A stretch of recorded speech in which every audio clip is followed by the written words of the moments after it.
तो चलिए, good evening. आज इस वीडियो में सभी बच्चों का स्वागत है और आज हम लोग विज्ञान का अध्याय 10 विद्युत धारा और इसकी प्रभाव को पढ़ेंगे। ठीक है, तो सबसे पहले ये मैं एक चीज यहाँ पे क्लियर करूं बच्चों कि यहाँ पे जो क्रियाकलाप दिया होता है जिसे हमें करना होता है, करके देखना होता है, उन क्रियाकलापों के बारे में अगर मैं इस किताब के माध्यम से आपको समझाती हूं तो उतना समझ में नहीं आएगा, क्योंकि ये जो क्रियाकलाप होते हैं उसे करने की जरूरत होती है। ठीक है, उसे जब किया जाएगा तभी इसका हमें ज्ञान होता है। तो चलिए हम लोग आज इस वीडियो को पढ़ते हैं, इस चैप्टर को। देखिए यहाँ पर हमें विद्युत धारा, जिसे हम विद्युत करंट कहते हैं, ठीक है, तो करंट का जो फ्लो होता है, धारा को इंग्लिश में फ्लो कहते हैं, जो करंट का धारा होता है विद्युत का, और उसका प्रभाव क्या होता है, कैसे होता है। ठीक है, तो देखिए यहाँ पर दिया हुआ है विद्युत सेल।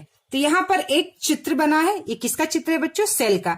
हम जानते हैं कि रिमोट की बैटरी में, चाहे घड़ी की बैटरी में और कई तरह की चीजों में इस तरह की सेल लगी होती है। ठीक है, इसका संकेत चिन्ह देखिए ऐसा होता है। एक चिन्ह बड़ा होता है, पतला होता है, और दूसरा उसके बगल में छोटा और मोटा होता है।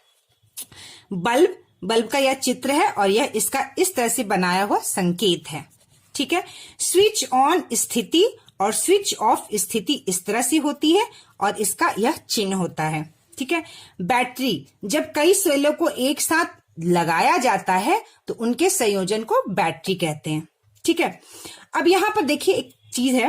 पहले संकेत में एक मोटी एवं छोटी तथा एक पतली एवं लंबी रेखा समांतर खींची हुई है। देखिए, एक पतली रेखा, एक मोटी रेखा। ठीक है, पतली रेखा बड़ी और मोटी रेखा छोटी खींची हुई है।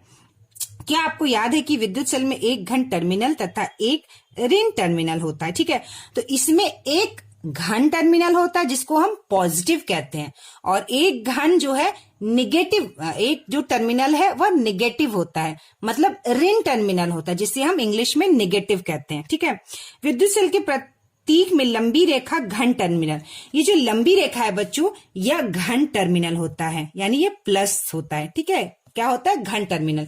और जो छोटी रेखा होती है यह माइनस यानी निगेटिव टर्मिनल होता है। ठीक है, सेल में एक प्लस होता है और एक माइनस होता है। इंग्लिश में से घन और इस माइनस को ऋण कहते हैं। चलिए आगे बढ़ते हैं। देखिए यहाँ पर बच्चों दिया हुआ है चित्र, ऋण टर्मिनल, घन टर्मिनल। ये एक सेल का चित्र है, विद्युत सेल। विद्युत सेल में एक तरफ ऋण टर्मिनल और एक तरफ घन टर्मिनल होता है, एक प्लस और एक माइनस। ठीक है, अब देखिए, स्विच के लिए ऑन तथा ऑफ की स्थिति चित्र में दर्शाए गए प्रतीकों के निरूपित की जाती है। परिपथ के विभिन्न परिपथ का अर्थ क्या होता है बच्चों? परिपथ का अर्थ होता है सर्किट। क्या अर्थ होता है बच्चों? परिपथ को इंग्लिश में क्या कहते हैं? हम सर्किट कहते हैं ना। यह बिजली का सर्किट है। जैसे दो बल्ब है, अगर एक बल्ब को जलाना है तो आपका स्विच होना चाहिए, उसका तार होना चाहिए, दो, एक पॉजिटिव और नेगेटिव। ठीक है, और उसको फिर लाइट से हम जोड़ के जो है सर्किट तैयार करके बल्ब को जलाते, उसी परिपथ को, सर्किट को परिपथ कहते हैं। चित्र में बैटरी का भी संकेत दिया गया। बैटरी और सेल में क्या अंतर है? तो बच्चों, बैटरी और सेल में अंतर क्या है? तो देखिए, जो सेल होता है उसमें एक घन टर्मिनल होता है, एक निगेटिव टर्मिनल। लेकिन जब सेल का समूह होता है, यानी दो या दो से अधिक सेल जब एक जगह लगाए जाते हैं तो वो बैटरी का रूप लेता है। तो बैटरी क्या होता है बच्चों? दो या दो से अधिक सेलों को इस प्रकार का संयोजन ही बैटरी कहलाता है। किस प्रकार का संयोजन? कुछ सेलों को एक साथ, यहाँ पे अंडरलाइन करिएगा, कुछ सेलों को एक साथ इस प्रकार रखा जाता है कि एक का घन टर्मिनल दूसरे के ऋण टर्मिनल से जुड़ा रहे। जैसे मान लीजिए दो सेल है, ठीक है, तो एक सेल का नेगेटिव टर्मिनल इधर है, पॉजिटिव टर्मिनल इधर है, और दूसरे सेल का नेगेटिव टर्मिनल पॉजिटिव टर्मिनल के साथ जुड़ा होता है। ठीक है, प्लस माइनस जुड़ा होना चाहिए। अगर हम इसको उल्टा करके लगा देंगे और प्लस की जगह यही वाला प्लस का साइड लगा देंगे तो वह बैटरी का काम नहीं करेगा। ठीक है, तो दो या दो से अधिक सेल इस तरह से लगाया जाता है कि एक सेल का पॉजिटिव दूसरे सेल का नेगेटिव दोनों एक साथ जुड़ा रहता है तो वह बैटरी का रूप लेता है और बैटरी की तरह काम करता है।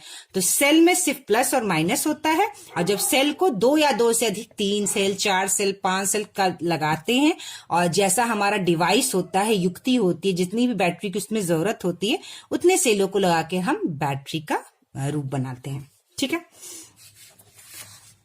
अब देखिए कुछ चीज आप ऐसे भी देखे होंगे, अलग अलग तरह के सेल होते हैं। कई बार आप खिलौनों की अगर बात करें तो खिलौनों में अगर आप देखेंगे तो बैटरी इस प्रकार रखी होती है। ठीक है, अगर आप रिमोट की बैटरी देखें, जैसे टीवी के रिमोट की जो बैटरी होती है, टॉर्च में जो पहले के टॉर्च आते थे उसमें जो बैटरी होती थी, एक बैटरी के पीछे दूसरी बैटरी लगी रहती है। लेकिन कुछ चीजों में बैटरी इस तरह से खड़ी करके रखी जाती है। तो आपके मन में यह विचार आएगा, जब बैटरी खड़ी रहेगी तो इसका प्लस इसके माइनस से कैसे जुड़ेगा। ठीक है, आपको ये ख्याल आएगा कि इसका माइनस और इसका प्लस कैसे जुड़ेगा। तो उसके लिए क्या है, देखिए सेल रखने की जगह यदि आप ध्यान में देखेंगे तो पता लगेगा, एक सेल के घन टर्मिनल को दूसरे सेल के ऋण टर्मिनल से जोड़ने के लिए धातु की पट्टी या मोटे तार लगे होते हैं। ठीक है, तो धातु की पट्टी होती है। यहां पर देखिएगा अगर खिलौनों में तो एक पतली पत्थर जैसी पट्टी होती है। ठीक है, उस पट्टी में ये 2 सोलों को इस तरह से रख दिया जाता है और उस पट्टी के सहारे वह प्लस और नेगेटिव एक दूसरे से जुड़े होते हैं। ठीक है, अब देखिए यहां पर एक है, ये क्रियाकलाप है, बैटरी बनाइए। अपनी बैटरी हम किस प्रकार बना सकते हैं। तो यह आपके पास ये सुविधा होगी नहीं कि आप इस तरह की बैटरी बना सके। तो मैं विज्ञान में यह कोशिश करूंगी कि जो चीज समझ में आ सके किताब को पढ़ाने से, वही चीज मैं आपको समझाऊं और बताऊं। जो चीज आप बना नहीं सकते या बन नहीं पाएगा, सिर्फ चित्र में देखकर उसको समझाने से वो समझ में नहीं आएगा। ठीक है, अब देखिए यहां पर है, क्या आप जानते हैं ट्रकों, बसों, कारों, घरों में उपयोग में लाई जाने वाली बड़ी बड़ी बैटरियां भी सेलों का संयोजन करके ही बनाई जाती हैं। तो ट्रक में जो बैटरी होती है, जो बस में जो बैटरियां लगती हैं, जो कार में जो बैटरियां लगती हैं बच्चों, वह भी जो है बड़ी बड़ी बैटरियां होता है, वह भी सेल का संयोजन, मतलब छोटे सेल को लगा लगा कर ही बैटरी बनाया जाता है। ठीक है, अब देखिए यहां पर आपको परिपथ बताया, सर्किट बताया। ठीक है, यहां पर क्या बताया बच्चों, परिपथ आपको सर्किट बनाया। बल्ब के अंदर 2 तारों के बीच एक महीन विशेष प्रकार की तंतु फिलामेंट लगी होती है।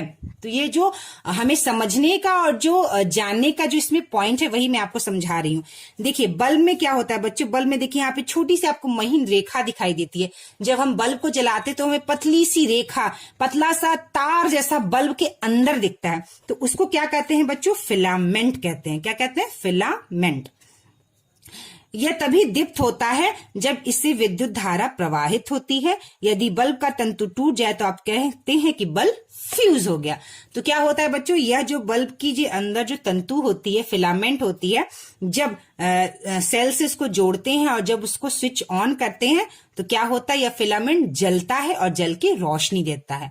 और कभी कभी हम देखते ही हैं कि घर में बल्ब अपने आप फ्यूज हो जाता है। तो हम आगे पढ़ेंगे कि फ्यूज भी क्या होता है। ठीक है, देखिए यहां पर फ्यूज हो गया। फ्यूज होने के कारण इससे होकर विद्युत धारा प्रवाहित